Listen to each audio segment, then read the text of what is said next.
and welcome back to Bedtime Stories with Fee. Thank you very much for joining me. Have you been enjoying my other stories? I hope so. There are lots and lots and lots and lots of them now, aren't there? Can you tell me which one your favourite one is? Oh, is there just too many? There's so many to choose from, isn't there? I'm sure you've chosen a very, very, very good one.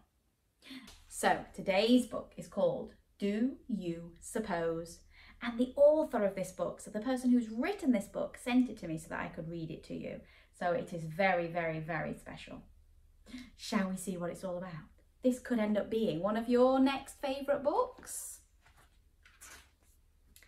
Do you suppose that an elephant knows how to trumpet a tune through his very long nose?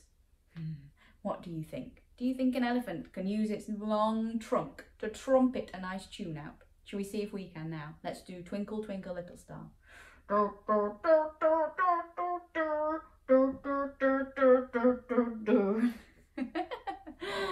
I'm sure you're far better at that than me. And I don't understand why a bear is called Bear. When a bear is not bare, he has fur for his hair.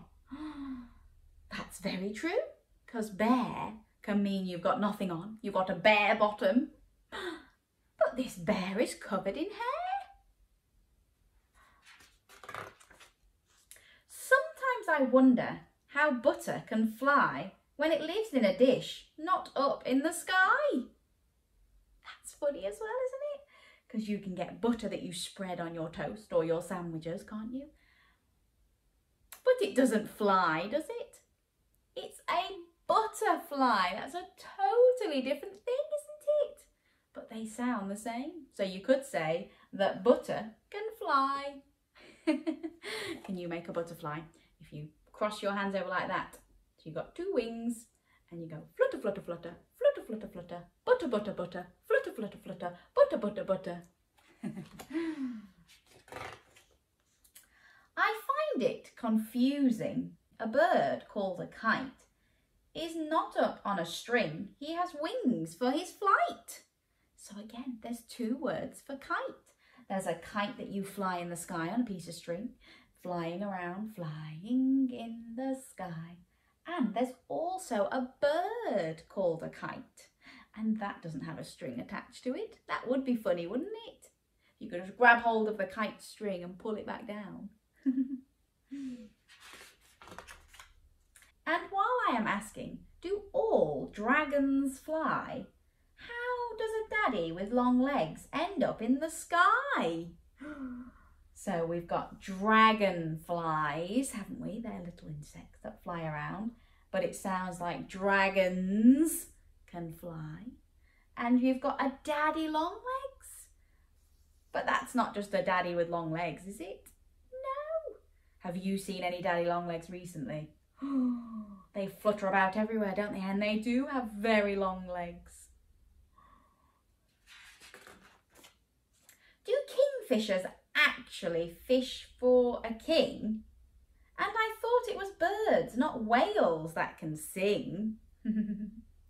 So here's a kingfisher dipping down, and in his mouth he's got a king.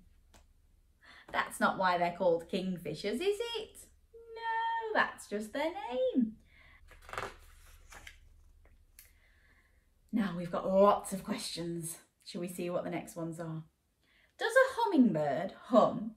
Does a lark lark around? Does a queen bee sit on a throne with a crown? How silly!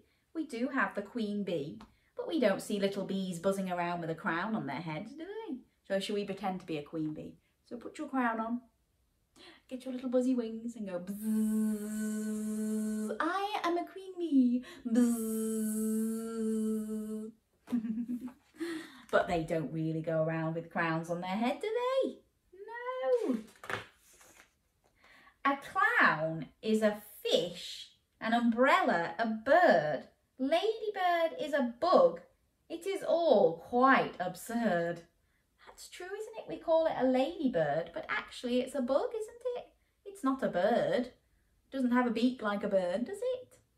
An umbrella, a bird. So there is a bird that's called the umbrella bird, isn't it? But we also use an umbrella to protect us from the rain. That's very strange, isn't it? And have you ever seen Nemo the clownfish? Yes. But he's not really a clown, is he? Not doing silly things. No. Very strange. Can a skate really skate?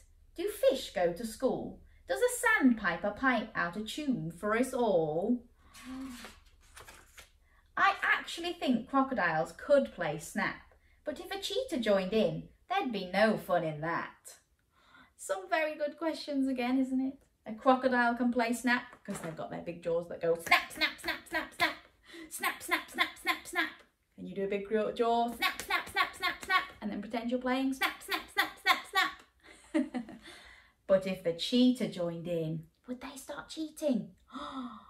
Naughty, naughty, naughty. Can a bat use a bat? A cricket play cricket? Would stick insects stand in a row as a wicket?